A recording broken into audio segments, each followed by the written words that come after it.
The next question is, how do we know that these solutions are any good? So we could evaluate this W hat that we get.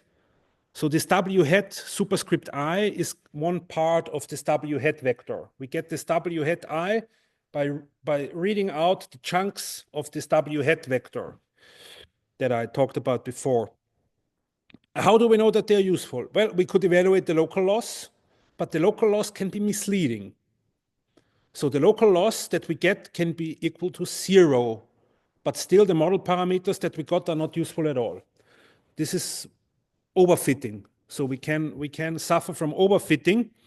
And there, one way to circumvent or avoid this problem is to aggregate the local loss function. So to look for other local model parameters that are approximately similar, or to cluster the devices according to the local models. So when two devices have similar local model parameters, they belong to the same cluster.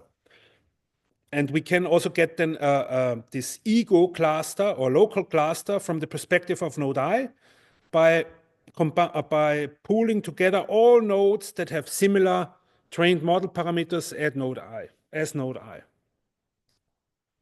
And then we can evaluate this W hat I using the aggregate by summing all these local loss functions in the cluster.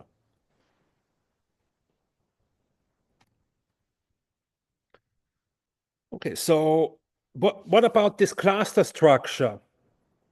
It turns out that the solutions of GTV minimization, they form clusters. So this is essentially a form of spectral clustering. It's spectral clustering taking into account the local loss functions. And these clusters, so the clusters that form depend on two things. First, they depend on the network structure. If there are many edges between nodes with high weight, then we get a cluster, and they depend on this alpha. So this alpha that appears here in GTV minimization, this alpha, this parameter or regularization strength alpha, this kind of modulates globally the edge weights.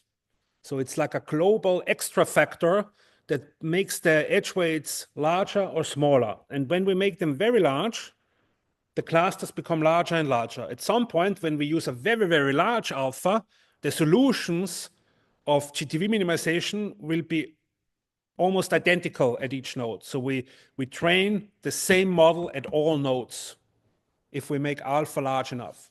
And this could be useful for some applications. In some applications, and actually the original setting of federated learning was about training one single model that is used by everybody, but in a privacy-friendly way. And this you can achieve with GTV minimization just by making alpha large enough.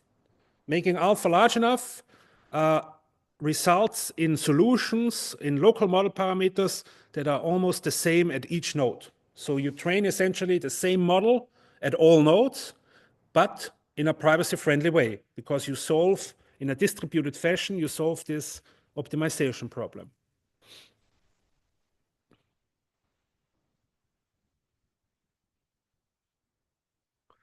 Okay, and to make this precise, you can derive bounds. So when we look at a federated learning network which is connected, which means that it has a Fiedler eigenvalue or second smallest eigenvalue larger than 0, and the loss functions are somewhat aligned. So the loss functions must admit an approximate minimizer, common minimizer.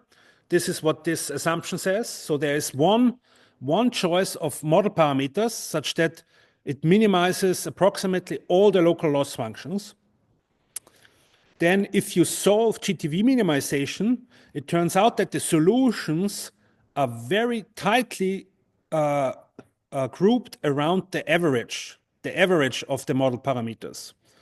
And you can even develop a bound. So you can upper bound this variation of the local model parameters around its mean by this quantity. So this depends on this epsilon, which is the measures how well these local loss functions are aligned.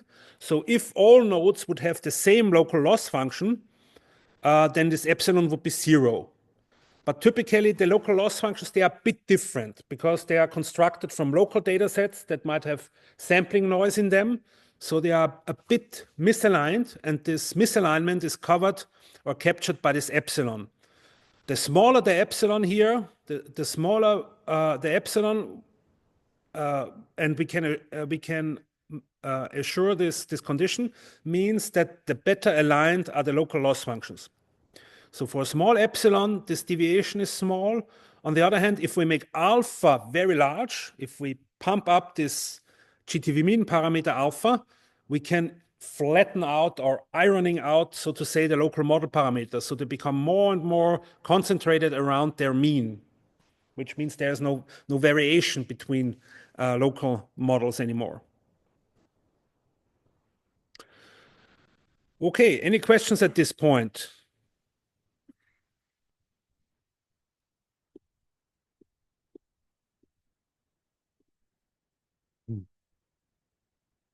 Yes, yeah, also the questions at the chat